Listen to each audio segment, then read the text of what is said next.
Vous connaissez l'histoire de la crème brûlée? On raconte qu'elle aurait été inventée par erreur, évidemment. Les meilleures choses ont toujours été inventées par erreur. La tarte tatin, les chips, le champagne, le post-it. À croire que l'humanité n'a jamais rien réussi lorsqu'elle savait précisément ce qu'elle faisait.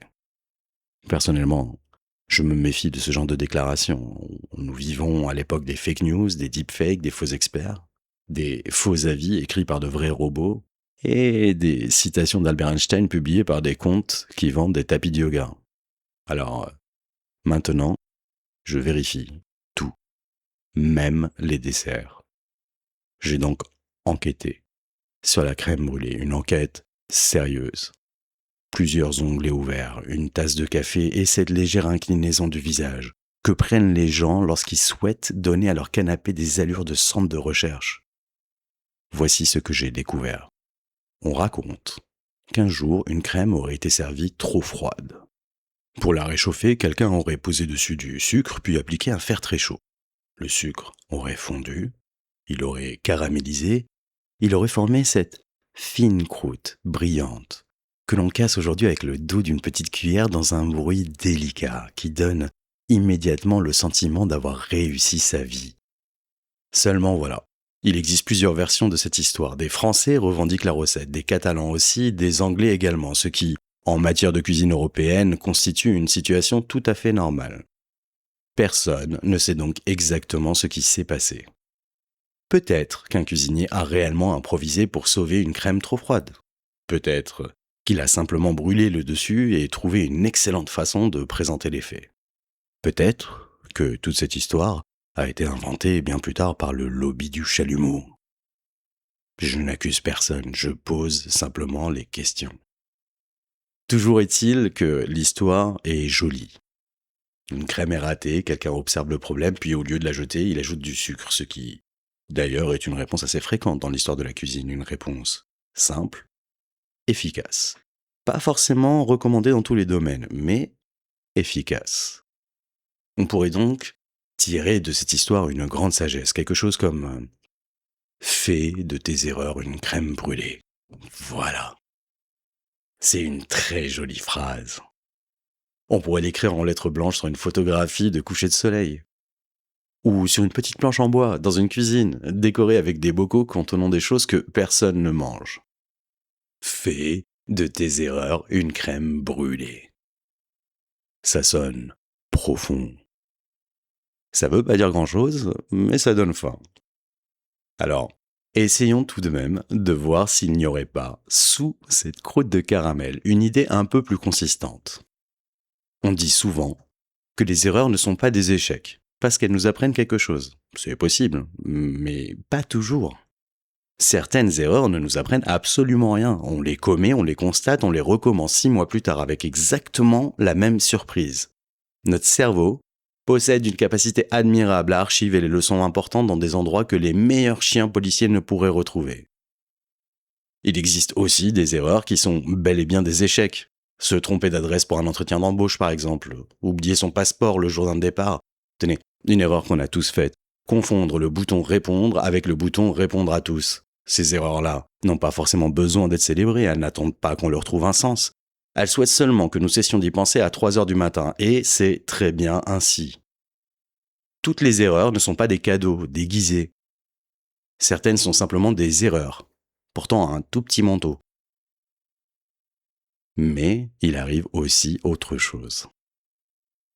Il arrive que ce que nous appelons une erreur ne soit pas réellement une chose ratée.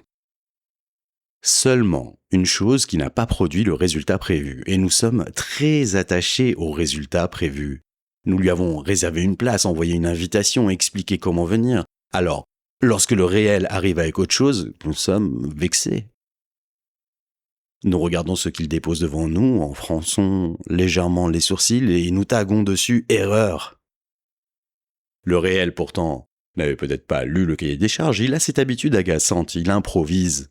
Une erreur, parfois, ce n'est donc pas un échec, c'est peut-être une réussite qui se présente sans rendez-vous. Elle arrive un peu en avance, elle n'a pas le bon dossier, elle s'assiera dans la salle d'attente, et comme personne ne sait quoi en faire, on envisage de la raccompagner dehors, de problème.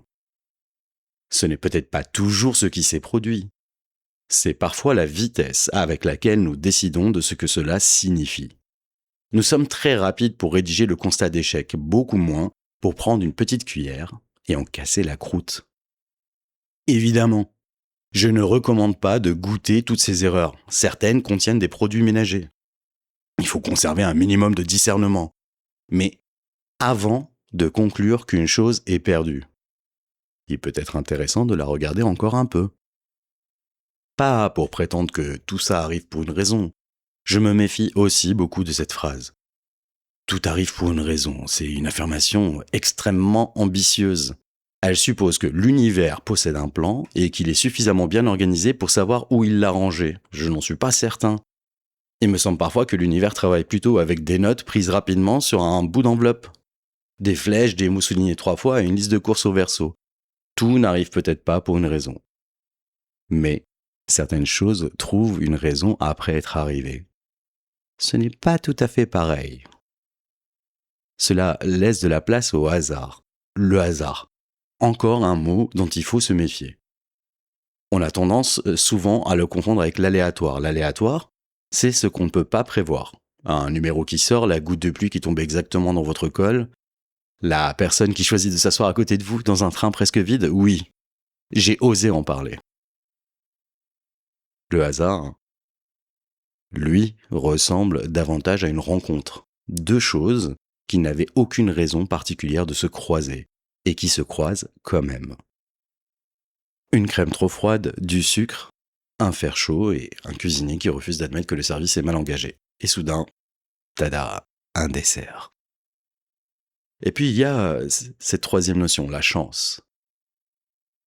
La chance, personnellement, je crois que c'est simplement le nom que nous donnons au hasard lorsqu'il nous apporte quelque chose qui nous plaît. Quand il nous fait rater notre train, c'est un contretemps. Quand ce train tombe ensuite en panne, c'est la chance. Les faits n'ont pas beaucoup changé, mais notre récit, lui, s'est immédiatement amélioré. On entend parfois qu'il faut provoquer la chance. Je trouve la formule un peu imprudente. Encore une fois, la chance, c'est une notion abstraite, potentiellement susceptible. Moi, je déconseille de la provoquer directement. Nous ignorons comment elle réagit sous pression. On ne provoque peut-être pas la chance. On provoque plutôt des occasions. On met des choses en mouvement, on essaie, on rencontre, on recommence, on se trompe, on change légèrement de direction et, de temps en temps, deux éléments qui ne se seraient jamais trouvés immobiles dans leur coin finissent par se toucher. C'est un peu comme les atomes. Un atome, seul, isolé, dans un très grand espace, mène une existence assez calme.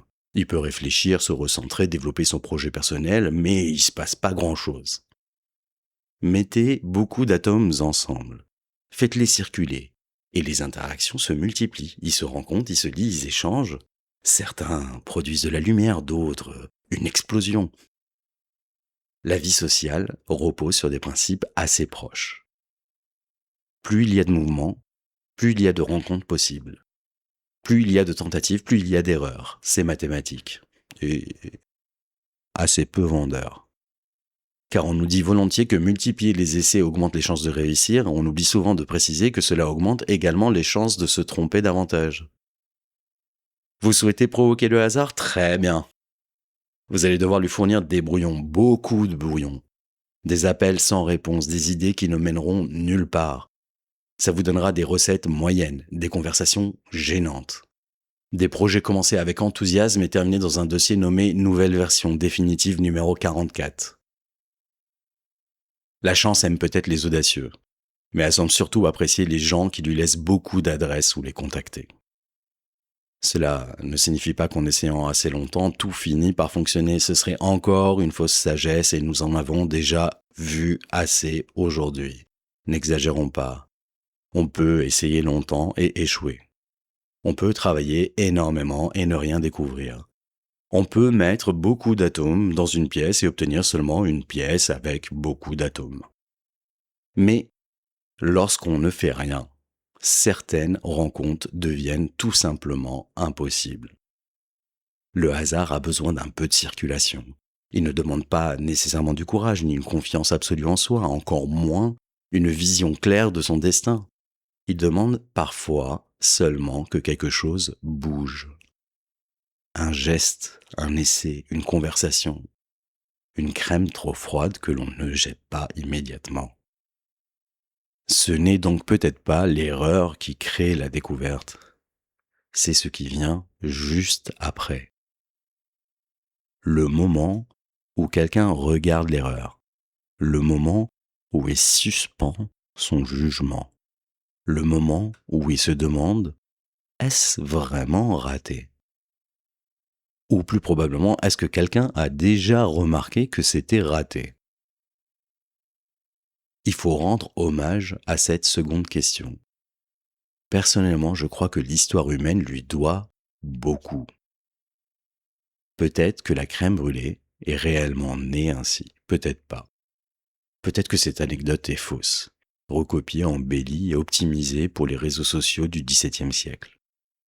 Ce n'est pas très grave, car la crème brûlée existe, elle est là, avec sa surface dure, son cœur doux et ce petit craquement sous la cuillère.